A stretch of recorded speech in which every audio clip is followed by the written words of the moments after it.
자, 오늘 요한복음 세 번째 시간 우리 살펴보고 있는데요. 요한복음 6장은 택한 백성의 목자 되신 예수님, 곧 양들을 위하여 자기 목숨을 버리러 이 땅에 오신 선한 목자 되신 예수 그리스도께서 그 백성을 푸른 초장으로 인도하시고, 그래서 거기 요한복음 6장 10절 말씀 같이 있죠. 예수께서 이르시되 이 사람들로 앉게 하라 하시니 그곳에 잔디가 많은지라 사람들이 앉으니 수가 5천 명쯤 되더라. 자, 그들을 목자 되신 예수께서 푸른 초장에 앉게 하시고 그들에게 상을 베푸시는 내용입니다. 이게 시편 23편에도 여호와는 나의 목자시니 쭉 그가 내게 상을 베푸시고 말할 때 그 상도 역시 밥상을 말하는 거예요. 네. 자, 밥상을 베푸시고 그 상에서 당신의 양떼를 지금 먹이고 계십니다. 이것이 상징하는 바 육신의 몸을 위해서 먹을 양식을 주러 오신 분이 아니라 육신의 양식을 주심을 통하여 정말 선한 목자가 너희에게 주기를 원하는 것은 이 떡이 아니라 내 몸을 너희에게 주어 그래서 너희가 영생을 얻도록 하기 위하여 온 목자라는 것을 가르치시는 말씀입니다.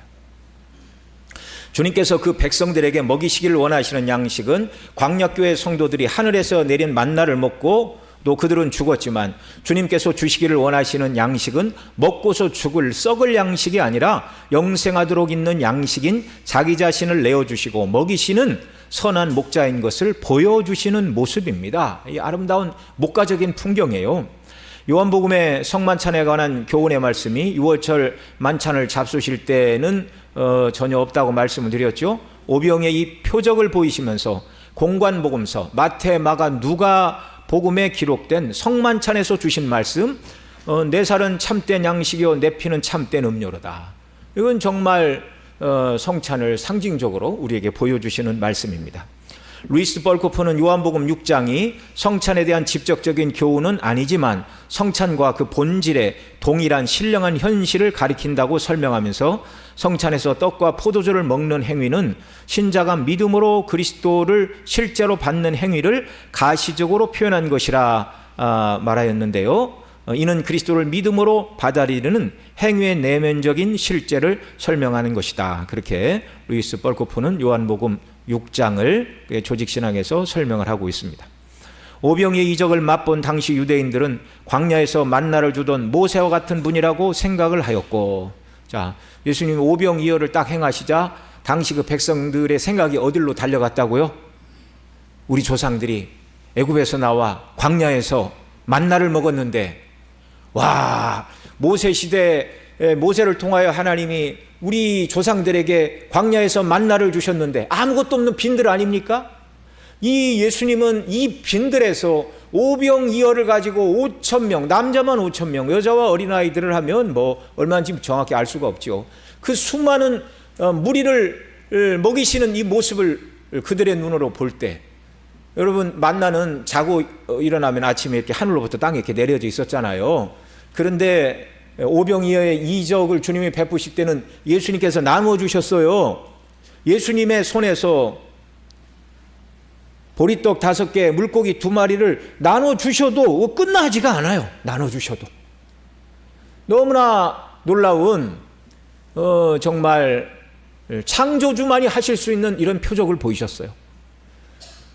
이 모습을 보고 사람들은 모세가 우리에게 말씀했던 바로 그 선지자, 신명기에서 말씀했던 모세가 하나님의 부르심을 앞두고 너희 가운데 나와 같은 선지자를 너희 가운데 하나님께서 보내실 것인데 너희는 그의 말을 들어라 말씀했던 바로 그 선지자가 왔다. 네.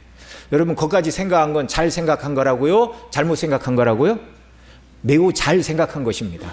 네. 그러나 그들이 예수님께 모세가 감당했던 사명을 요구한 것, 이건 한참 부족한 거예요.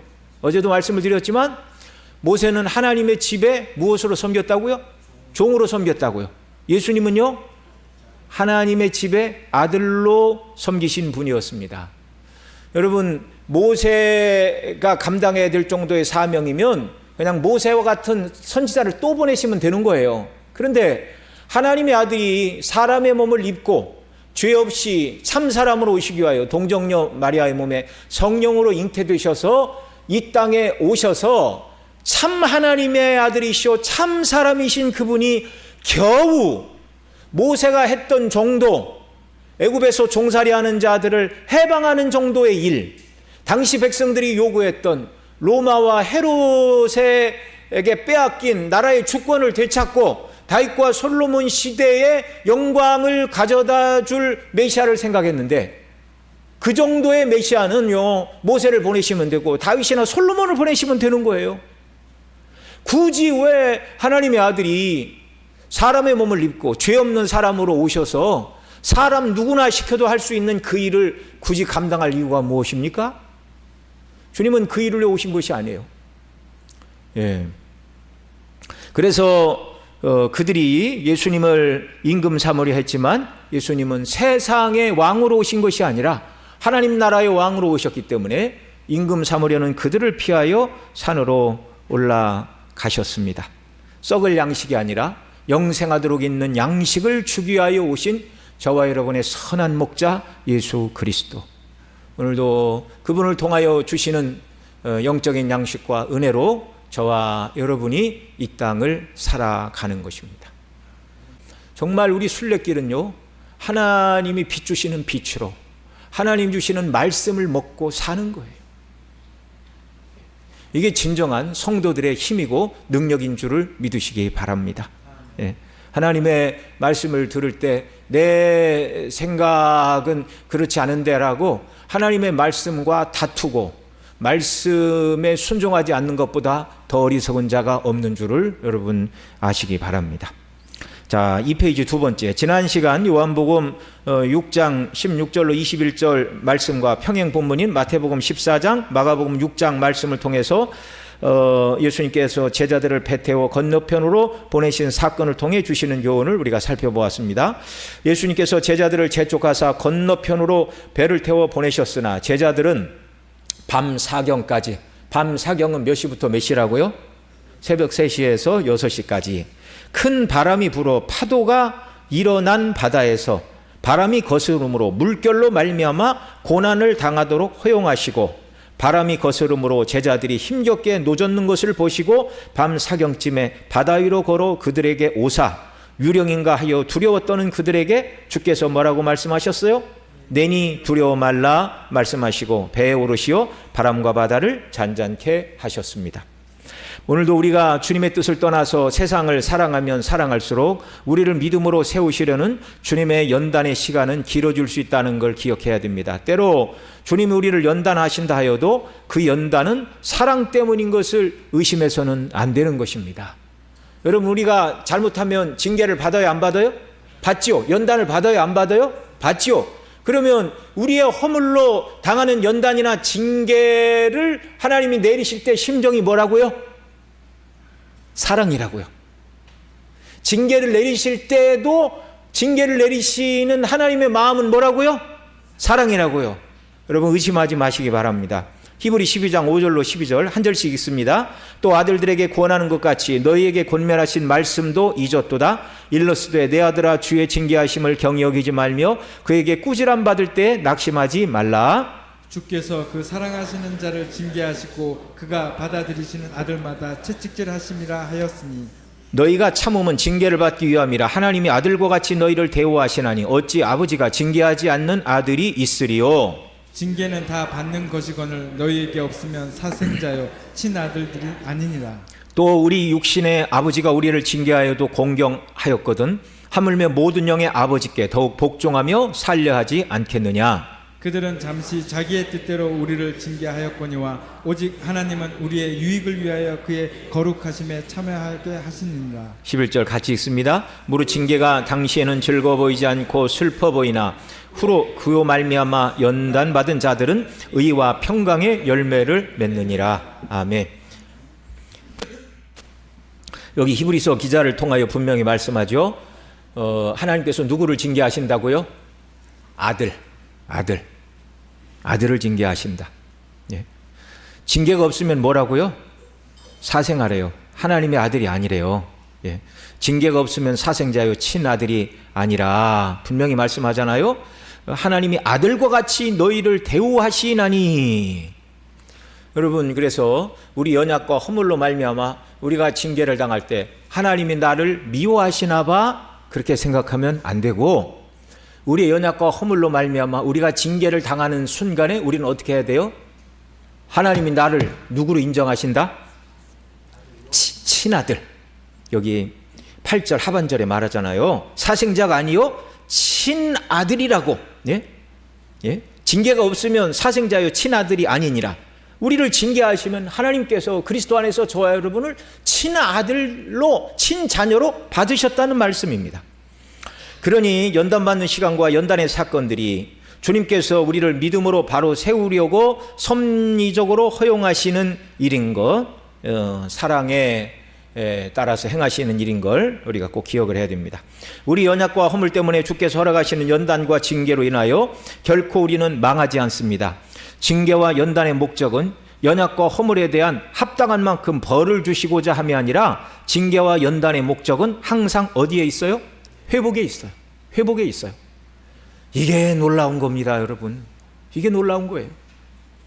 성도를 연단하시는 하나님의 징계의 목적이 그 백성의 죄에 대한 잘못한 만큼 매를 때리겠다, 형벌을 내리고자 함이 아니라 회복의 은혜를 주시고자 함이라는 것을 성경 면면이 말씀하는데, 그중에 이사야 31장에서 이렇게 말합니다. 이사야 31장의 문맥의 내용은 그거예요. 그들이 여호와를 버리고 악을 행하고 우상 숭배를 하고 그러니까 너희 그러면 북쪽 아수를 통하여 너희들을 징계할 거야. 선지자를 통하여 말씀하시니까 그들이 아이고 뭐 북쪽 아수르가 뭐 침략한다면 걱정할 거 없습니다. 남쪽 애굽에 돈 주고 군대를 사오면 됩니다. 이렇게 반응을 했어요. 그 문맥이에요. 1절 한 절씩 있습니다. 여호와께서 이르시되 패역한 자식들은 화 있을진저 그들이 개교를 베푸나 나로 말미암지 아니하며 맹약을 맺으나 나의 영으로 말미암지 아니하고 죄의 죄를 더하도다. 그들이 바로의 세력 안에서 스스로 강하려 하며 애굽의 그늘에 피하려 하여 애굽으로 내려갔으되 나의 입에 묻지 아니하였도다. 3절 같이 읽습니다. 그러므로 바로의 세력이 너희의 수치가 되며 애굽의 그늘에 피함이 너희의 수욕이 될 것이라. 예. 너희가 아수르가 너희를 칠 것이라고 하니까 애굽을 의지하겠다고, 그러나 애굽이 너희를 돕지 않는다, 그 말씀입니다. 그런데 그 다음 4절로 6절에서 이렇게 말해요. 또 한 절씩 읽죠. 여호와께서 이같이 이르시되 내게 이르시되 큰 사자나 젊은 사자가 자기의 먹이를 움키고 으르렁거릴 때에 그것을 치려고 여러 목자를 불러왔다 할지라도 그것이 그들의 소리로 말미암아 놀라지 아니할 것이요 그들의 떠들므로 말미암아 굴복하지 아니할 것이라. 이와 같이 나 만군의 여호와가 강림하여 시온산과 그 언덕에서 싸울 것이라. 새가 날개치며 그 새끼를 보호함같이 나 만군의 여호와가 예루살렘을 보호할 것이라. 그것을 호위하며 건지며 뛰어넘어 구원하리라 하셨느니라. 6절 같이 읽습니다. 이스라엘 자손들아 너희는 심히 거역하던 자에게로 돌아오라. 아멘.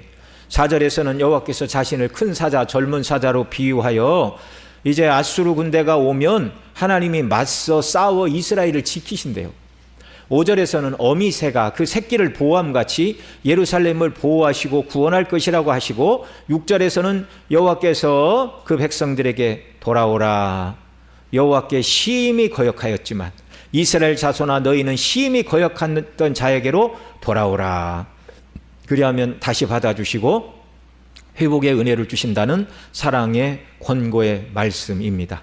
어제도 말씀드린 바와 같이 언약으로 그 백성을 구원하신다고 약속하신 대로 언약 백성이 구원을 얻기까지 변함없이 신실하게 그 백성을 사랑하시는 하나님의 사랑을 나타내는 단어가 뭐라고요?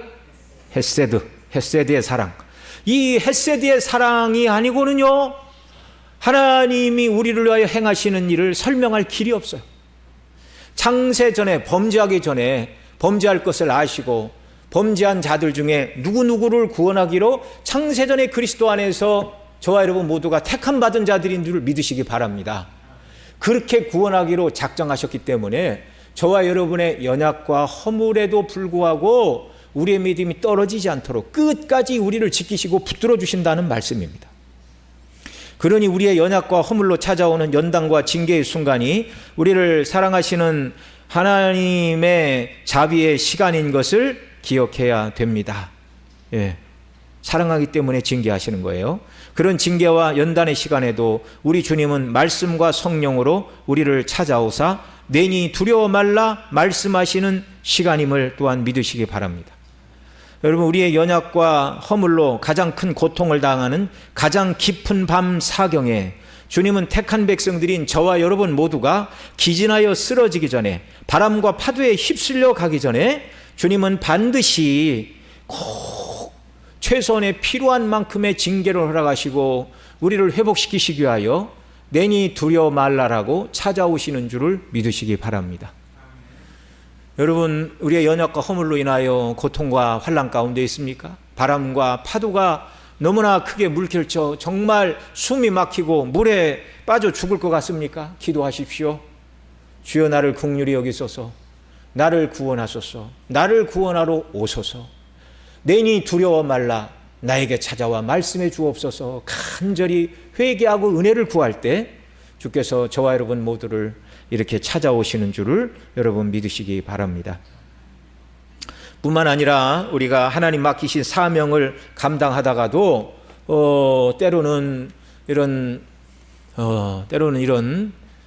정말 풍랑이는 바다와 같은 고비를 만날 수가 있어요. 대표적인 사람이 사도 바울입니다. 그린 고린도후서 11장에 복음을 증거하다가 당했던 여러 번의 위협들을 거기 기록해 놓고 있어요.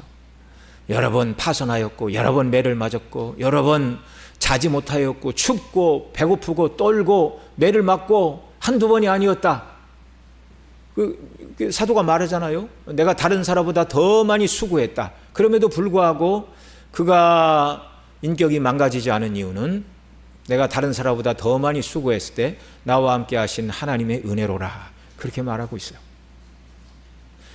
고린도에서도 가서 사역을 할 때 그 고린도가 항구를 낀 무역 도시인데 정말 우상 숭배가 가득 차고 악하고 음란한 도시였어요. 그래서 요즘 영어 사전에서도 고린디안이라고 찾으면 정말 방탕한 사람들, 이제 그런 사람들의 대표로 설명을 하고 있습니다. 그가 이 우상이 가득 차고 또 우상 숭배가 가득 차고 술과 음란으로 가득 찬 이 도시에서 내가 도대체 무슨 일을 할 수 있을까? 내가 복음을 전해도 누가 귀를 기울일까? 사도 바울이 두려워하고 위축하고 복음을 전하기를 두려워하던 때가 있었습니다. 사도행전 18장 9절 10절에 보면 이렇게 말씀하고 있어요. 밤에 주께서 환상 가운데 바울에게 말씀하시되 두려워 말며 침묵하지 말고 말하라. 내가 너와 함께 있음에 어떤 사람도 너를 대적하여 해롭게 할 자가 없을 것이니 이는 이 성중에 내 백성이 많음이니라 하시니라. 아멘. 제가 두 가지 경우에 환난과 어려움을 말씀을 드렸습니다. 첫째는 우리의 연약과 허물 때문에 당하는 바람과 파도와 같은 고난과 환난의 때도 주님이 찾아오신다고요? 안 찾아오신다고요? 찾아오신다고요. 그 이유는 뭐라고요? 언약의 사랑. 언약의 사랑을 이루시기 위한 하나님의 신실한 성품 때문에 우리를 찾아오시는데 우리를 누구로 대우하시는 거라고요? 친아들로. 그래서 여러분 가정에서 애들이 잘못하면 부모가 손 들고 서 있어 겨우 그 정도잖아요. 그러면 이제 어린 애들이 그렇게 손 들고 눈치를 보고 그냥 막 이렇게 하고 그러고 있잖아요. 어른들 다 해봐서 그게 뭐 이렇게 대단히 힘든 거 아닌 줄 압니다. 근데 애들은 이제 빨리 엄마하고 화해하고 싶으니까 막 낑낑거리고 막 그러잖아요. 자, 그런 모습을 볼 때 부모가 잘못한 만큼 벌을 다 받아야 돼. 또는 네가 손 들고 서 있으니까 내 마음이 고소하다. 그런 마음 가지고 자녀를 훈육하는 부모가 있습니까? 없습니까? 없지요. 훈육을 하는 목적도 자녀를 바르게 세우기 위함이 그게 목적 아닙니까? 그러니까 우리 연약과 허물로 말미암아 우리에게 찾아오는 고난과 환난, 바람과 파도와 풍랑이라 할지라도 하나님이 우리를 사랑하시고 그 풍랑에 빠져 죽지 않도록 계속 지켜보시고 정확한 그때 주께서 우리에게 오사 내니 두려워 말라 말씀하시는 사랑의 주님인 줄을 믿으시기 바랍니다. 뿐만 아니라 우리에게 맡기신 귀한 사명을 감당할 때도 마찬가지예요. 목사로서, 우리 장로님들로서, 또 우리 집사님, 권사님, 또 구역장, 교사, 또 전도회장, 여러 임원들, 이 모양 저 모양으로 주님의 몸된 교회를 정말 바르게 섬기려고 그러면 어려움이 있죠. 교회 일은요, 하려고 하면 끝도 없고 안 하려고 하면 할 것이 없는 게 교회 일인 줄 여러분 아시기 바랍니다. 네. 교회 모든 일이 다 마찬가지예요. 그러나 하나님의 은혜 가운데 눈물을 흘리며 씨를 뿌리면 풍성하게 거두게 하시고, 아무것도 안 하면 거둘 것이 없는 것이 또한 교회 일이기도 하죠. 자, 주님이 맡기신 일을 감당할 때 때로는 우리가 눈물을 흘리며 울 일도 있습니다. 그러나 그 일을 잘 감당해 보려고 몸부림치고 수고하고 애쓸 때 주님이 또한 그런 성도에게 찾아오셔서, 바울에게 찾아가셔서 두려워 말고 침묵하지 말고 말하라. 내가 너와 함께 있음에 어떤 사람도 너를 대적하여 해롭게 할 자가 없을 것이다 라고 주님이 찾아오셔서 위로하여 주시고 힘 주시고 은혜 주시는 줄을 믿으시기 바랍니다. 예. 그런 하나님의 역사가 있기까지 우리가 믿음으로 내 자리를 지키고 몸부림치고 기도하는 역사가 있기를 바랍니다. 예. 자, 4페이지 작은 3번. 주님이 배에 오르시자 세찬 바람과 거친 파도가 잔잔해졌습니다. 성경에서 바람은 성령을 상징하기도 하고, 그러니까 에스겔 골짜기에 바람에게 명했는데 생기 바람을 명하자 뼈들이 들어맞는 그런 일이 있었죠. 또 그 다음에 요한복음 3장에서 바람이 임으로 불매 라고 거듭남을 말할 때 성령의 역사를 말하는 거예요. 그래서 성경에서 바람은 성령을 상징하기도 하고, 또 하나님의 창조와 심판의 도구로 표현되기도 하며, 홍해를 하나님께서 가르실 때 바람으로 다 가르셨습니다. 또 시편에 보면 하나님께서 바람 날개를 타고 운행하신다, 그렇게 말씀을 하고 있어요. 그러나 예수님께서 잔잔케 하신 바람의 의미는 시련과 고난을 상징하는 것입니다. 마태복음 7장 5절 거기 인용구 같이 읽죠. 비가 내리고 창수가 나고 바람이 불어 그 집에 부딪히되. 예, 때때로 우리가 당하는 고난과 환난을 성경은 바람이다, 그렇게 말씀합니다. 자, 그 바람이 부는 고난의 현장에 주님이 찾아오시면 모든 고난을 해결해 주시고 또한 능히 이기게 하심을 상징적으로 보여주는 거예요. 고린도 전서 13장 10절 같이 읽죠. 시작. 사람이 감당할 시험 밖에는 너희가 당한 것이 없나니 오직 하나님은 미쁘사 너희가 감당하지 못할 시험 당함을 허락하지 아니하시고 시험 당할 즈음에 또한 피할 길을 내사 너희로 능히 감당하게 하시느니라. 여러분, 주님을 의지할 때 반드시 어떤 어려움도 능히 하나님께서 해결해 주시고 또한 감당할 능력을 주심을 믿으시기 바랍니다. 지금껏 주께서 우리를 그렇게 지키셨고 앞으로도 그렇게 하실 줄을 믿으시기 바랍니다. 그 증거가 뭐예요? 우리가 지금까지 살아있잖아요. 하나님을 예배하고 있잖아요. 또한 바다는 세상의 상징입니다. 이 세상이 하나님의 백성들을 삼키려고 때로 거센 파도를 일으킬 것이나 주께서 결코 그 바람과 파도에 휩쓸려 가도록, 그 바다에 빠져 죽지 않도록 주님께서 우리를 지키신다는 사실도 믿으시기 바랍니다. 계시록에서 말씀하는 바와 같이 바다에서 나온 짐승을 주님이 다 사로잡아 결국 불못에 던지실 것입니다. 그리고 새하늘과 새 땅에는 성도들을 삼키려는 물결치는 사나운 바다가 없습니다. 왜요? 주님의 능력으로 평정하신 수정과 같은 유리바다만 있을 뿐입니다. 수정과 같은 유리바다. 더 이상 물결치는 바다가 아니라 주님이 정복하신 바다예요. 주님과 함께하는 우리의 이 땅의 삶은 시련과 고난의 바람, 우리를 삼키려는 세상의 파도에 의해서 절대로 망하지 않는다는 사실을 믿으시기 바랍니다. 오늘도 바람과 파도에 맞서 싸우는 우리를 주께서 지켜보시고 믿음으로 살아가려고 주님을 의지하는 자들에게 때가 되면 찾아오사 내니 두려워 말라 말씀하시는 줄을 믿으시기 바랍니다. 혹시 우리 성도님들 가운데 지금 가장 깊은 밤 사경에 바람과 파도와 싸우며 환난과 고통 가운데 계신 분들이 계십니까? 이럴 때 어떻게 해야 돼요? 주의 이름을 불러야 돼요. 나의 연약과 허물을 고백하고 주님의 도우심을 간구하시기 바랍니다. 정말 또한 사역을 감당하다가 당하는 이런 어려움이 있을 때도 역시 낙담하지 말고 주님께 은혜를 간구하면 반드시 주님께서 필요한 은혜를 주십니다. 주께서 반드시 택한 백성들을 말씀과 성령으로 찾아오셔서 내니 두려워 말라라고 위로와 사랑으로 찾아오실 것입니다. 이런 은혜를 간구하고 주 앞에 나가시기 바랍니다.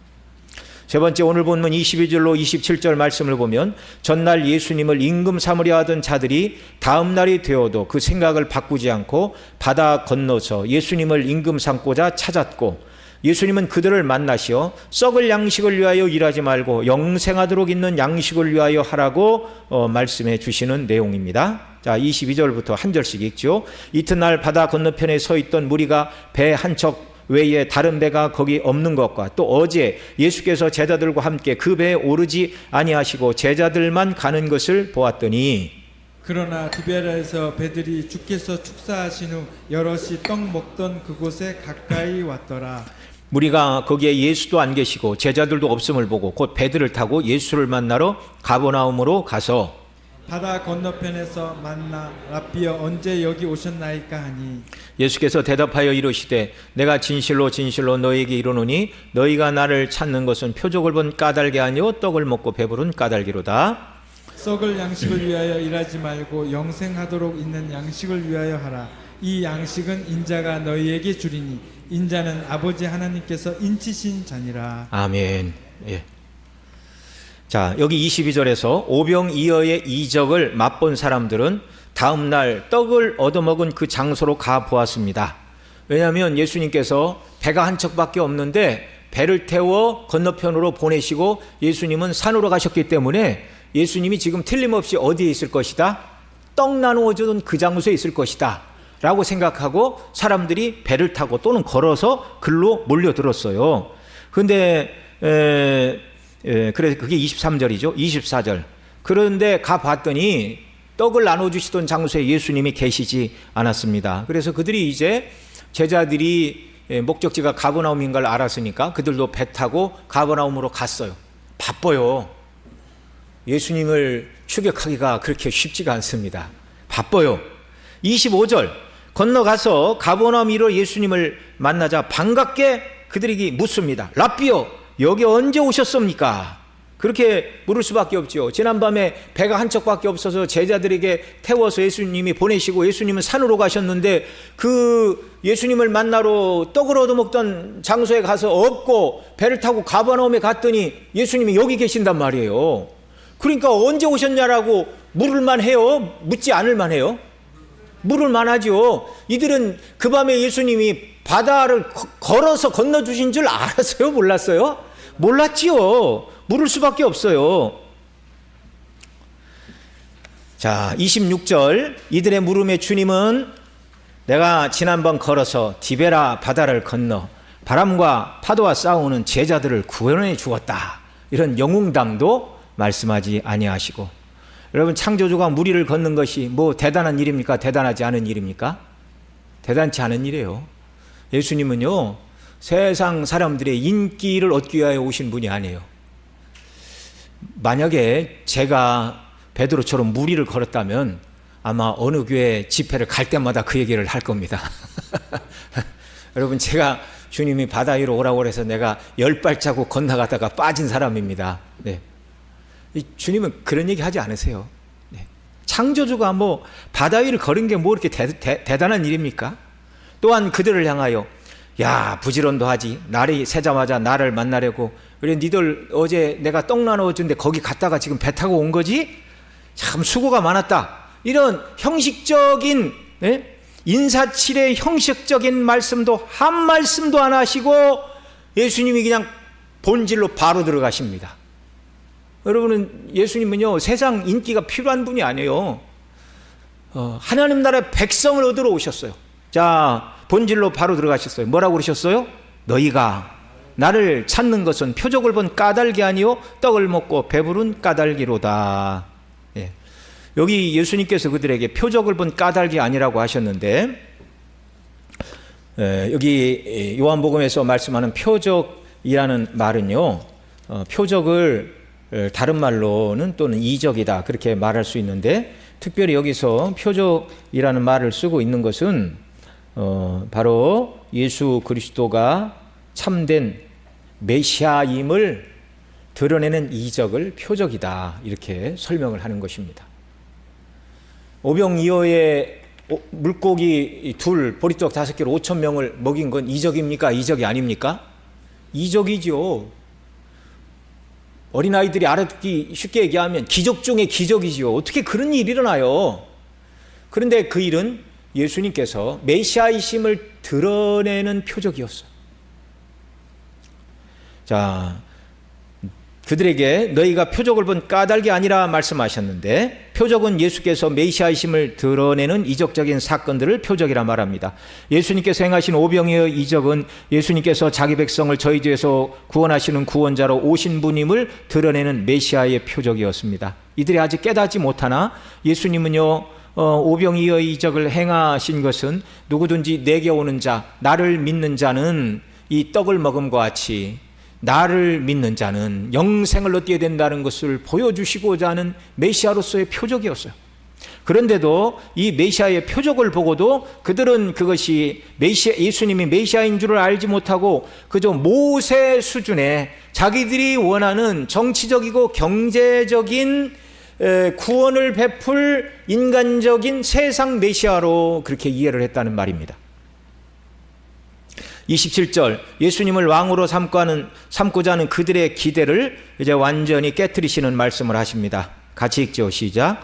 썩을 양식을 위하여 일하지 말고 영생하도록 있는 양식을 위하여 하라. 여기 말씀하시는 썩을 양식은 우리가 먹는 떡이나 밥이나 뭐 반찬 이런 것만 말씀하시는 것이 아니라 몸을 가지고 이 세상을 살아가는 동안 필요한 모든 것을 여기 주님이 썩을 양식이라는 말씀으로 함께 표현해 주신 것입니다. 여러분, 이 세상에서의 삶과 생존을 위해서 필요한 모든 것들은 왜 그래요? 다 썩고 낡아지고 쇠해지는 속성을 가지고 있기에 주께서 썩을 양식이라 말씀하는 것이고요. 또 썩을 양식이라고 말씀하는 것은요, 썩을 양식은 영생하도록 있는 양식과 다른 것이기 때문에 그렇습니다. 영생하도록 있는 양식은요, 우리가 이 땅에서 살다가 죽은 다음에도 영생을 누리게 하는 양식이 영생하도록 있는 양식이에요. 자, 그렇다면 영생하도록 있는 양식과 반대말인 썩을 양식은 사람이 죽은 다음에는 죽은 자에게 그 어떤 영향력도 조금도 주지 못하는 것. 이게 뭐라고요? 썩을 양식이라고요. 썩을 양식. 그러니까 지금 썩을 양식이라는 말을 두 가지로 설명했어요. 첫째는 죽은 다음에 우리에게 유익을 주지 못하는 모든 것, 이 세상에 속한 거죠. 그 다음에 또 한 가지는 몸을 가지고 세상을 살아가는 동안 필요한 모든 것. 이걸 지금 예수님이 이 모든 의미를 담아서 뭐라고 불렀다고 해요? 그런 것들을 썩을 양식, 썩을 양식. 그러면 주님은 우리의 삶에 필요한 것을 위해서 전혀 일하지 말라고 말씀하신 것입니까? 그렇지 않아요. 하나님께서는 아담에게 범죄한 다음에 식물을 먹기 위해서는 내 이마에 뭐가 흘러야 된다? 땀이 흘러야 된다라고 말씀해 주셨어요. 신약의 사도 바울은 성령의 감동 가운데 데살로니가후서 3장 10절에서 뭐라고 그랬습니까? 누구든지 일하기 싫어하거든 먹지도 말게 하라. 예. 일해야 먹는다는 거예요. 우리에게 필요한 썩을 양식은요, 일반 은총 영역 속에서 하나님이 얻게 하셨습니다. 이해가 되시죠? 햇빛과 비를 선인과 악인 모두에게 주시는 거예요. 그러니까 일용할 양식 또는 썩을 양식, 세상에 필요한 모든 것들은 주님께 일용할 양식을 구하라고 하셨으니까, 하나님 일용할 양식이 필요합니다. 일용할 양식을 주세요. 그렇게 하고 가만히 있으면 일용할 양식이 생기는 게 아니고 일용할 양식을 위해 열심히 일하라는 거예요. 그러면 먹고 입고 마시는 문제는 다 해결해 주신다는 거예요. 근데 여기 썩을 양식만 위해서 일하지 말라는 것은 그리스도인들이 그 일만 해서는 안 된다는 것입니다. 이해가 되죠? 네. 좀 더 보겠습니다.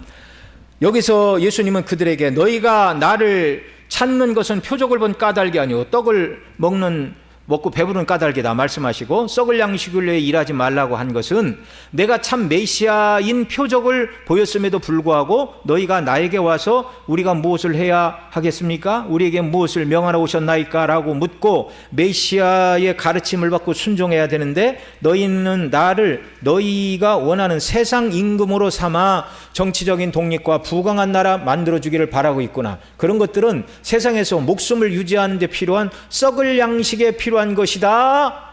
그리고 내가 온 것은 너희들에게 이 썩을 양식이 아니라 영생하도록 있는 양식을 주기 위하여 왔다, 이 말씀을 하고 있어요. 그러니까 저와 여러분도 궁극적으로 우리 주 예수 그리스도 앞에 나가서 구해야 할 것이 무엇입니까? 썩을 양식을 아예 구하지 말라고 그러면 안 돼요. 일용할 양식을 구하라고 하셨으니까 일용할 양식도 주세하고 열심히 노력해서 벌고, 그 다음에 주님께 우리가 진정으로 받아야 될 건 뭐라고요? 영생하도록 있는 양식이라고요. 이걸 구해야 됩니다. 죽게 나가서는. 또한 너희가 나를 모세와 같은 선지자고 하나님께서 보내실 메시아로 알았다면 나에게 구할 것은 이 세상에 속한 것을 구할 것이 아니라 내가 참으로 나에게 오는 자들에게 주기를 원하는 양식은 영생하도록 있는 양식을 구해야 한다. 여러 번 말씀을 드렸지만 모세는 하나님의 종으로 쓰임받았어요. 예수 그리스도는 하나님의 집 맡은 아들로서 사명을 감당하러 오셨습니다. 그러니까 모세가 정말 억압받는 나라에서의 해방과 신앙의 자유를 가져다 주었다면, 진정한 출애굽, 예수님이 이루시는 출애굽은 죄에서 그 백성을 구원하시고 영생하도록 있는 양식을 주시고, 썩을 양식이 아닌 영생하도록 있는 양식을 먹고 이 땅에서도 주와 더불어 영생을 누리는 자들이 되게 하시기 위하여 이 땅에 오셨다. 저와 여러분이 주님께 나가 구해야 될 것은 바로 이 영생하도록 있는 양식이라는 말입니다. 자, 그러니 주께서 썩을 양식을 위하여 일하지 말고 영생하도록 있는 양식을 위하여 하라라고 하신 말씀은 나를 세상의 임금으로 삼기 위해 찾아온 것은 내가 이 땅에 온 목적과 맞지 않다라는 말씀입니다. 세상을 얻기 위하여 예수님께 나오는 것은 이 땅에 오신 참된 메시아를 거부하는 것이란 말입니다. 오늘날 어떤 사람들은 이 땅에서 자신이 원하는 것을 얻기 위하여 교회에 나오고 주님께 나오는 사람들이 있는데, 그런 사람들은 자신이 원하는 것을 얻을 수도 없고 어떤 만족도 누릴 수가 없어요. 여러분, 우리가 만약에 이제 우리 새 신자 우리 전도 집회를 한번 합시다 그러자 우리 주변에 누구를 전도할까 이렇게 하다가 그냥 어떤 사람을 만나서 우리 교회 나오면 당신 사업이 잘 되고 원하는 것을 다 이룰 수 있다, 그렇게 말해서 데리고 오면 그 제대로 된 전도입니까? 제대로 된 전도가 아닙니까? 제대로 된 전도가 아니죠.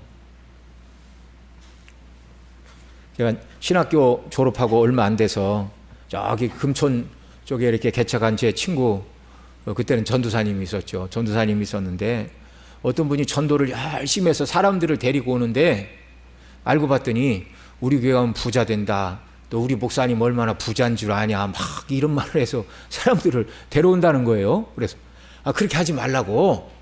그랬더니 그분이 다른 교회를 갔대. 그래서 그 다른 교회 목사님한테 그런 사람을 받으면 되겠냐고. 예? 그랬더니 그 다른 교회가 좀 어려웠나 보죠. 그 다른 교회 그 목회자가 그러더래요. 뭐 열매만 있으면 되지요. 여러분, 그게 열매로 남겠어요? 여러분, 우리가 믿지 않는 사람들에게 예수 그리스도를 소개할 때 썩을 양식을 주는 분이 아니라 영생하도록 있는 양식인 예수 그리스도를 전해야 됩니다. 예수를 그렇게 믿지 않으면, 예수를 그렇게 전하지 않으면 아무 의미도 없는 거예요. 우리가 몸을 입고 이 세상을 살아가는 동안은 썩을 양식은 일반 은총의 영역에 두셨다는 걸 말씀을 드렸죠. 하나님은 자비로우시오 선인과 악인 모두에게 햇빛과 비를 주심으로 열심히 수고하는 자에게 먹을 양식을 주시는 자비하신 창조의 주님이십니다. 예, 참 너무나 놀라워요. 지금 여러분, 어제 오늘은 뭐 상당히 덥더라고요. 근데 우리가 아우 왜 이렇게 덥나 그러지만 추운 겨울을 한번 생각해 보십시오. 우리나라가 항상 춥기만 하다면 야채는 어떻게 먹습니까? 과일은 어떻게 먹습니까? 다 수입해서 먹어야 되나요? 그런데 추운 겨울이 지나 봄이 되면 땅속에 있는 정말 뿌리에서 또 씨앗에서 이렇게 새싹이 돋도록 하나님께서 정말 따뜻한 햇빛을 통하여 대지를 녹이시고 생명이 움트는 은혜를 주세요. 여러분 만약에 1년 내내 겨울이라고 그러면 농부가 농사지어야 비닐하우스 하고 그 다음에 거기 이제 불을 떼야 됩니다. 하여튼간 난방을 해야 되잖아요. 땅을 녹이고 이렇게 광합성을 하도록 해야 되니까. 예. 만약에 그렇게 해서 농사를 짓는다고 해봐요. 그러면 우리가 먹는 밥과 과일 값이 현재 가격으로 돈 주고 살 수 있겠어요? 없겠어요? 택도 없어요. 택도 없어요. 예. 정말 추운 겨울날 너무너무 막 영하 19도, 20도 떨어지면요, 여기 보일러 다 켜도 추워요. 보일러 다 켜도 추워요. 그런데 하나님은요, 우리가 살고 있는 지구의 온도를 올렸다 내렸다, 우리가 살기에 꼭 필요한 은혜를 주시고 식물이 자라고 동물이 살아갈 수 있는 필요한 햇빛과 은혜를 주시고 지금도 모든 역사를 주관하시는 선인과 악인 모두에게 먹을 것을 주시는 자비의 하나님이신 줄을 믿으시기 바랍니다. 염려하지 마시고 두려워하지 마시고 맡겨진 바 열심히 하면 반드시 일용할 양식을 주십니다. 그러나 주께 우리가 구해야 될 것은 썩을 양식이 아니라 영생하도록 있는 양식이어야 한다는 말입니다. 자, 7페이지 밑에서 두 번째 달라.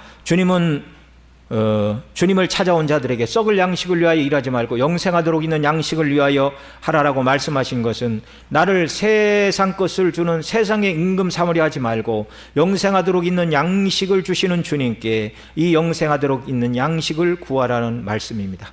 자, 저와 여러분이 예수님께 구해야 될 것이 뭐라고요? 영생하도록 있는 양식.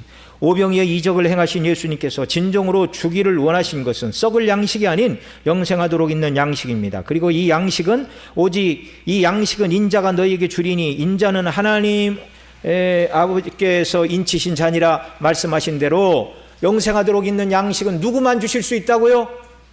예수님만 주실 수 있다고요. 그럼 이 영생하도록 양식은 무엇입니까? 예수님 자신이세요. 35절 같이 읽죠. 시작. 내게 오는 자는 결코 줄이지 아니할 터이요 나를 믿는 자는 영원히 목마르지 아니하리라. 아멘. 48절. 생명의 떡이니라. 아멘. 51절. 나는 하늘에서 내려온 살아있는 떡이니 사람이 이 떡을 먹으면 영생하리라. 내가 줄 떡은 곧 세상의 생명을 위한 내 살이니라 하시니라. 54, 55 같이 읽습니다. 내 살을 먹고 내 피를 마시는 자는 영생을 가졌고 마지막 날에 내가 그를 다시 살리리라. 내 살은 참된 양식이요 내 피는 참된 음료로다. 아멘. 자, 예수님께서 우리에게 주시기를 원하시는 양식은 뭐라고요? 영생하도록 있는 양식. 그럼 그 영생하도록 있는 양식은 뭐라고요? 예수 그리스도시라고요. 예수님께서 영생하도록 있는 양식을 주시겠다고 말씀하시자 유대인들은 28절에서 우리가 어떻게 하여야 하나님의 일을 하오리까 라고 물었고 예수님은 29절에서 하나님께서 보내신 일을 믿는 것이 하나님의 일이니라 말씀해 주셨어요. 자, 28절 29절 같이 읽습니다. 시작. 그들이 묻되 우리가 어떻게 하여야 하나님의 일을 하오리까? 예수께서 대답하여 이르시되 하나님께서 보내신 일을 믿는 것이 하나님의 일이니라. 아멘. 주님께 나온 자들이 어떻게 하여야 하나님의 일을 하오리까 라고 말한 것은 우리가 영생하도록 있는 양식을 예수님이 주겠다고 그러셨는데 그 영생하도록 있는 양식을 위해 우리가 무슨 일을 해야 됩니까? 그 말을 어떻게 하여야 하나님의 일을 하오리까 이렇게 물은 거예요. 네. 마태복음 19장에 보면 한 부자 청년이 예수님께 나와 뭐라고 그랬어요?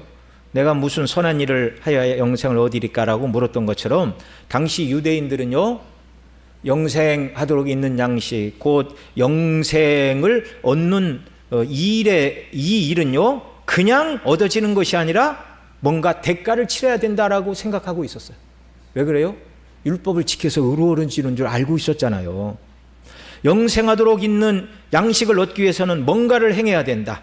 그래 그 청년에게 예수님께서 십계명의 뒷부분을 말씀하시더니 그랬더니 내가 이것은 다 지켰는데 뭘 더 행해야 됩니까? 예수님이 전국을 찌르셨죠. 이웃을 사랑하라라는 말씀을 적용해 주셨죠. 내 재산을 팔아 가난한 자들에게 주라. 하나님을 마음과 뜻과 정성과 힘을 다해 사랑하고 이웃을 내 몸처럼 사랑하라는 말씀을 다 지켰다고 한다면 너는 내 재산을 팔아서 가난한 자들에게 주어야 하는 거야.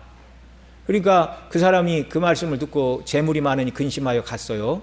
그러니까 그 사람은 십계명을 다 지킨 사람입니까? 안 지킨 사람입니까? 안 지켰어요. 예수님이 그 말씀을 하신 것은 십계명을 지켜야 구원을 얻는다라는 걸 말씀해 주는 것이 아닙니다. 사람이 행위로는 구원 얻을 수 없다는 걸 말씀하시는 거예요. 자, 지금 예수님께 떡 얻어먹고 우리가 어떻게 하여야 하나님 일을 하오리까 이렇게 묻는 사람들도요, 이미 자신들은 율법 교사들이 가르친 대로 율법을 다 지키고 살았는데 그 밖에 도대체 무엇을 더해야 영생하도록 있는 양식을 준다는 말입니까? 그걸 묻는 거예요. 그 말이 우리가 어떻게 하여야 하나님 일을 하오리까 이렇게 묻고 있는 것입니다. 이들은 예수님께서 시키시는 것이 있으면 무엇이든지 다 할 터이니 그 일이 무엇인지 가르쳐 달라는 것입니다. 근데 지금 예수님께서 그들은 썩을 양식을 구하러 왔는데 예수님은 영생하도록 있는 양식을 말씀하시잖아요. 그러니까 우리가 무엇을 하여야 우리가 어떻게 하나님의 일을 해야 됩니까? 이렇게 묻고 있지만 사실은 어떻게 해야 하나님의 일을 하오리까 이렇게 묻고 있지만 사실은 이 사람들은 이 질문에 별로 관심이 없어요. 그냥 예수님 말씀하시니까 그냥 대꾸를 하는 겁니다. 이들의 요구에 주님은 그들이 지금껏 한 번도 들어본 적도 없는 말씀을 해주셨어요. 그것이 무엇입니까? 29절 하나님께서 보내신 이를 믿는 것이 하나님의 일이니라. 아멘. 예수님은 그들이 묻고 있는 하나님의 일은 곧 나를 믿는 것이다 대답해 주셨어요. 세상을 구하러 온 자들에게 나를 믿는 것이 하나님의 일이다라는 말씀이 그렇게 대단하게 들렸을까요? 대단치 않게 들렸을까요? 대단하게 들린 사람은 택함받은 사람이고 구원받은 사람입니다. 예. 오늘 저와 여러분은 하나님께서 보내신 일을 믿는 것이 하나님의 일이라는 이 말씀이 너무너무 좋은 사람들이에요. 너무너무 좋은 사람들. 예수님을 하나님께서 보내신 참 메시아로 믿지 않으면 그들이 자기들의 수준에서 지키는 율법은 아무 의미가 없어요. 왜요? 예수님은 살인하지 말라는 율법의 의미를 밝혀주셨잖아요. 실제 사람을 죽이는 것만 살인이 아니고 사람을 마음으로 미워하는 것도 육계명 위반, 또 사람에게 욕하여 공공장소에서 저 미련한 놈, 무식한 놈, 들떨어진 놈 이렇게 얘기해서 인격을 살인하는 것도 육계명 위반이라고 우리 주님이 말씀해 주셨습니다. 그러니 율법으로는 아무도 구원 얻을 자가 없어요. 그러나 예수 그리스도를 믿고 구원받은 다음에 부족하지만 율법을 지키려고 애쓸 때 하나님 그걸 기쁘게 받아주십니다. 그리스도인들에게만 율법이 의미가 있는 거예요. 자, 세 번째, 하나님의 일은 하나님의 보내신 자를 믿는 것입니다. 오늘 저희들이 우리 중심교회로 모여 하나님의 일을 행하고 있습니까? 주일학교 학생들을 가르치고 주방에서 봉사하며 구역장으로 섬기고 목사로서 또 우리 장로님들로서 권사님, 집사님들로서 하나님 맡겨주신 이 일을 감당하고 있는데 우리가 행하는 이 모든 일들이 하나님의 일일 수도 있고 아닐 수도 있어요. 교회에서 행하는 모든 일이 나를 구원하신 예수님을 믿음으로 구원의 은혜에 감사하여 예수 그리스도의 복음과 그 이름의 영광과 그 나라를 위해서 행하는 일이라면 우리가 행하는 모든 일들도 하나님의 일이 되는 것입니다. 그러나 내가 이런저런 섬김을 열심히 해야 하나님께서 나를 구원해 주시고 복을 주신다고 생각을 하면 이건 하나님의 일이 아니라 헛된 일이 되는 거예요. 정말로 교회에서 해야 할 단 하나의 일이 있다면 그것은 예수 그리스도를 나의 죄에서 구원하시는 구주로 믿는 것입니다. 여러분 모두는 하나님의 일을 하시는 분들인 줄 믿습니다. 예, 분명히 대답하세요. 여러분 다 하나님의 일을 하고 계시죠? 예, 그 단 하나의 하나님의 일이 뭡니까? 예수 그리스도를 믿는 것.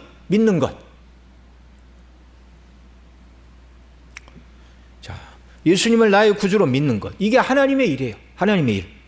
예수님을 믿되 성경대로 그분이 참 하나님의 아들로서 동정녀 마리아의 몸에 성령으로 잉태되시어 죄 없는 참 사람으로 아담의 후손이 아닌 여자의 후손으로 태어나시어서 한 번도 죄를 지은 적이 없는 분으로 하나님께서 인생에게 요구하시는 모든 율법에 다 순종하셨고 또한 택한 백성인 우리의 죄 곧 나의 죄를 대신 지시고 십자가에서 죽으시고 부활하심으로 구속을 완성하신 나의 구주로 믿을 때 예수님께서 이루신 완전한 의를 나의 것으로 여겨주시는 칭의를 통하여 하나님의 자녀가 되게 하시는 것입니다.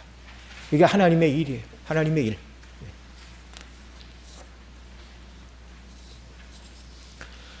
유대인들이 우리가 어떻게 하여 하나님의 일을 하오리까라고 물을 때에 이 일은 헬라어로 에르가라는 말인데 둘 이상을 말하는 복수형으로서 일들이에요. 일들. 우리가 율법을 다 지켜왔는데 또 어떤 일들을 해야 됩니까? 이렇게 예수님께 물었어요.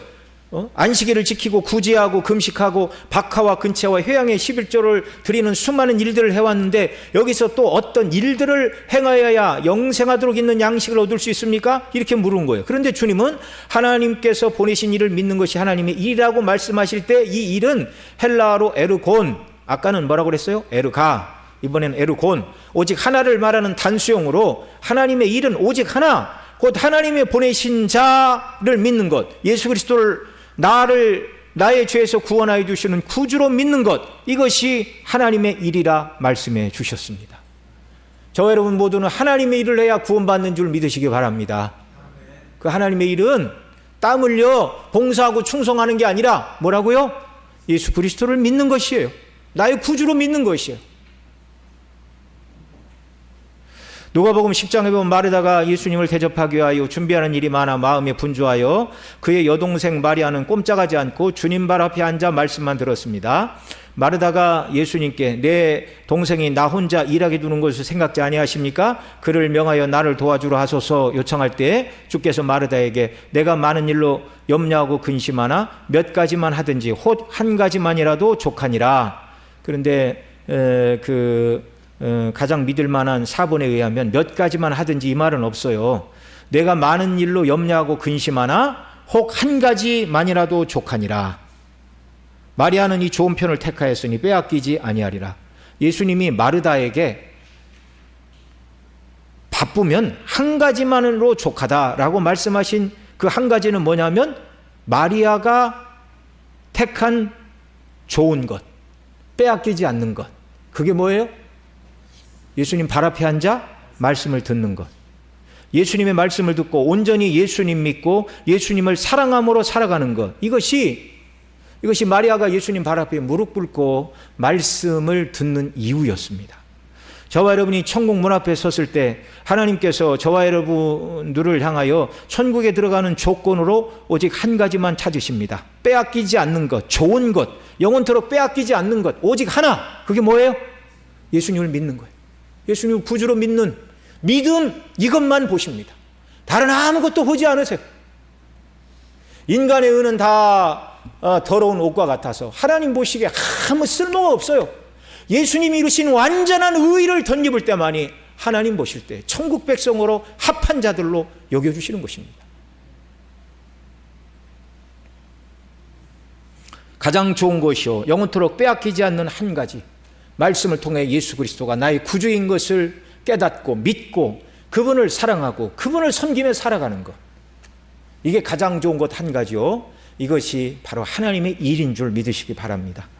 예수님은 이 땅에 영생하도록 있는 양식인 자기 자신을 우리에게 내어주시기 위하여 오셨는데 우리는 무엇으로 사는 자들인가를 생각해 봐야 하겠습니다. 이 세상에 속한 자들 곧 예수님을 믿지 않는 자들은 육체적으로 죽는 것은 두려워하나 영적으로 죽은 상태에 있는 것에 대해서는 전혀 감각이 없습니다. 그래서 누가 나의 육신의 양식을 빼앗으려 한다는 것을 느끼게 되면 몸에 온갖 신경이 곤두서서 가만히 있지를 않습니다. 육신의 양식을 먹지 못하게 될까봐 염려하고 두려워하고 어쩔 줄 모르고 자신의 힘을 다하여 자신의 양식을 지키려고 수단 방법을 가리지 않는 것이 세상 사람들입니다. 그러나 영적인 양식에 대해서는 관심이 없어요.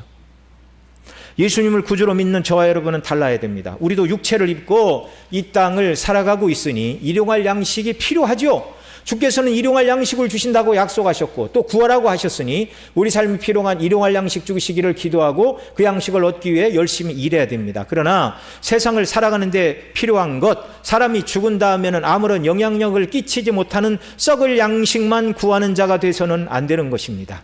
무엇보다 주님 앞에서 진정으로 저와 여러분이 날마다 구해야 될 것은 무엇이라고요? 영생하도록 있는 양식인 예수님을 구하고 예수님을 먹고 마시는 자들이 되어야 한다는 말입니다. 오늘날 일부 그리스도인들의 문제는 일용할 양식을 주셨는데도 그것에 만족하지 않고 더 많은 세상 것을 욕심으로 구한다는 것에 있습니다. 오병이의 이적을 맛본 자들은 예수님을 임금 삼으려 하였어요. 그런데 예수님의 제자들도 똑같은 마음이었습니다. 그 마음이 오순절 성령의 충만을 받을 때까지 바뀌지 않아서 예수님께서 3번씩이나 예루살렘에 올라가면 사람들에게 넘겨 죽임을 당하고 죽은 지 3일 만에 다시 살아날 것이라고 말씀하시는 그 말씀을 듣고도 길에서 누가 더 큰가를 가지고 계속 다투었습니다. 참된 그리스도인들은 예수님을 믿는 궁극적인 이유가 세상에서 원하는 것을 얻기 위함이 되어서는 안 된다는 말입니다. 우리가 믿음이 더욱더 자라야 돼요. 주님이 기뻐하시는 방향으로 우리가 성장해야 돼요. 예수님은 사람들이 세상 임금으로 삼아주겠다고 하셨는데 그들을 흩어보내시고 홀로 산으로 가셨습니다. 또한 마귀가 예수님을 시험할 때 3번째 내용이 뭐예요? 높은 산으로 데리고 가서 천하 만국과 그 영광을 보이고 하는 말이 만일 내게 엎드려 경배하면 이 모든 것을 내게 주리라. 십자가를 지지 않아도 된다고 말하는 것입니다. 이때 주님은 뭐라고 그러셨어요? 사탄아 물러가라 기록되었을 때 주 너희 하나님만 경배하고 다만 그를 섬기라 하였느니라 라고 기록된 말씀으로 사단을 물리치시고 승리하셨습니다. 오늘도 사단 마귀는 우리에게 세상을 줄 것이라고 미혹하면서 우리가 말씀대로 순종하지 못하게 한다는 것을 기억해야 합니다. 우리가 예수님을 우리의 구주와 왕으로 받되 세상에서 원하는 것을 이루게 하시는 왕과 구주로 받고자 한다면 성경의 교훈에 비추어 볼 때 많은 차이가 난다는 것을 우리는 기억해야 됩니다. 우리는 예수 그리스도를 나의 왕과 구주로 받되 영생하도록 있는 양식을 주시는 나의 구주로 받아야 돼요. 사무엘 선지자 시대의 백성들이 인간왕을 구했죠. 사무엘상 8장 5절 같이 읽습니다. 보소서 당신은 늙고 당신의 아들들은 당신의 행위를 따르지 아니하니 모든 나라와 같이 우리에게 왕을 세워 우리를 다스리게 하소서. 당신은 늙고 당신의 아들들은 당신의 행위를 따르지 않는다는 것은 핑계예요. 핵심은 뭐예요? 이방 나라들처럼 왕을 세워달라는 거예요. 백성의 소를 드신 여호와께서는 모세에게 이렇게 말씀하셨습니다. 8장 7절 시작. 백성이 내게 한 말을 다 들으라. 이는 그들이 너를 버림이 아니요 나를 버려 자기들의 왕이 되지 못하게 함이니라. 세상에서 잘 살게 하는 왕을 구하는 것은 여호와 하나님을 버려 자기들의 왕이 되지 못하게 함과 같은 일이라 말씀해 주고 계십니다. 우리의 왕 예수 그리스도는 우리에게 이 땅을 살아가는 데 필요한 일용할 양식도 주시며 무엇보다 주님을 찾는 자들에게 죽은 다음에도 생명을 누리게 하시는 영생하도록 있는 양식, 곧 가장 큰 은혜와 복을 주시는 분이십니다. 오늘날 예수님 믿고 따른다고 하면서도 주님께서 죽은 다음에 다 없어질 썩을 양식만 구한다면 결국 영생하도록 있는 양식을 주러 오신 예수님을 거부하는 것과 다를 바가 없는 것입니다. 예수님은 자신을 세상의 왕을 삼으려는 자들을 기뻐하지 않으셨고 그들을 떠나 홀로 산으로 가셨습니다. 그리스도의 보배 피로 구속함을 받은 저와 여러분이 오늘 주님 앞에 나와서 구하는 것이 세상뿐이라면 주님을 다시 홀로 산으로 떠나시게 하는 것과 뭐가 다를 바가 있겠습니까? 이 밤에 저와 여러분은 영생하도록 있는 양식인 예수님으로 나를 충만히 채워주시기를 우리는 기도해야 하겠습니다. 저와 여러분 모두는 생명의 떡이신 예수님을 날마다 먹어야 하겠습니다. 내 살은 참된 양식이요 내 피는 참된 음료로다라고 하신 예수님을 먹고 마심으로 순례길에 영적인 배고픔과 갈증을 느끼지 않고 주님 안에서 영적인 배부름과 영혼의 참된 만족을 누리며 순례길을 살아가는 자들이 되어야 하겠습니다. 우리는 주님 한 분만으로 충분한 자들이 되어야 합니다. 하나님의 아들 천지 만물을 지으시고 오늘도 주관하시고 당신 자신을 다 내어주어 우리로 하여금 영원토록 먹고 생명을 얻게 하시는 예수 그리스도를 구주로 믿는 저와 여러분인데 예수님 한 분만으로 부족하다고 그러면 안 되잖아요. 주님 한 분만으로 충만한 자들이 되기를 바랍니다. 다윗은 시편 4편 6절 7절에서 이렇게 말했어요. 같이 읽지요. 여러 사람의 말이 우리에게 선을 보일 자 누구냐 하오니 여호와여 주의 얼굴을 들어 우리에게 비치소서. 주께서 내 마음에 두신 기쁨은 그들의 곡식과 포도주가 풍성할 때보다 더하니이다. 여러 사람들이 우리에게 선을 보일 자, 이건 다윗이 압살롬의 반역으로 피난 갈 때 지은 거예요. 여러 사람들의 말, 우리에게 선을 보일 자 누구냐? 그들이 기대하던 선은 압살롬의 반역이 끝나고 다시 왕궁으로 돌아가 여러 관리들은 자기들의 직책으로 돌아가 일상의 삶을 유지하고 편히 먹고 마시며 살아가는 것이 그들이 기대하는 선이었어요. 그런데 다윗은 말합니다. 여호와여 주의 얼굴을 들어 우리에게 비치소서. 다윗은요 압살롬의 반역이 빨리 끝나기를 바라지 않은 것은 아니나 그 피난의 때에도 다윗이 정말 하나님께 구한 것은 주님의 얼굴빛이었습니다. 그 얼굴을 들어 우리에게 비추소서. 그렇게 하시면 주께서 얼굴을 들어 비추어 주시면 그 다음 7절 어떤 일이 일어난다고요? 주께서 내 마음에 두신 기쁨은 그들의 곡식과 새 포도주가 풍성할 때보다 더하니이다. 주님의 얼굴빛을 비추어 그의 긍휼과 자비와 은혜로 찾아오실 때 다윗의 마음의 기쁨은요 한량없이 세상 것과 비교할 수 없는 기쁨을 누리게 된다. 그렇게 고백하고 있어요. 그들의 곡식과 포도주가 풍성할 때 정말 우리가 생명의 떡이신 예수님을 먹는 삶, 내 살은 참된 양식이요 내 피는 참된 음료라고 말씀하신 예수님을 먹고 마시고 누릴 때 성도들의 심령에 주시는 이 기쁨으로 우리가 바꾸어 이해할 수 있습니다. 다윗이 말하는 내 마음에 두신 기쁨, 바로 예수님을 먹고 마시는 기쁨이죠. 이 기쁨은 무엇보다 크다고요? 세상 사람들의 곡식과 포도주가 풍성할 때, 이거 다른 말로 바꾸면 사업이 형통하고 물질이 풍성하여 물질로 사치하고 사치가 주는 쾌락을 누리며 사는 것보다 더 큰 기쁨입니다. 어떤 기쁨이요? 예수 안에 있는 기쁨.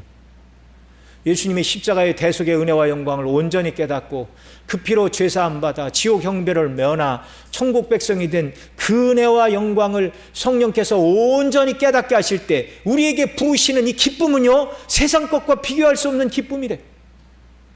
여러분, 우리가 예수님 처음 믿을 때 에베소 교회가 책망받은 게 뭐예요? 너희가 첫사랑을 잃어버렸다. 예수님 믿고 구원 받았을 때 감격과 기쁨, 이 기쁨과 은혜를 회복시켜 달라고 기도해야 되고, 그리고 천국 갈 때까지 우리가 항상 그 구원의 기쁨과 감격으로 충만하고 만족하며 이 땅을 살아갈 수 있다면 이보다 행복한 그리스도인은 없는 줄 믿으시기 바랍니다. 저와 여러분이 날마다 구해야 될 게 이 은혜예요.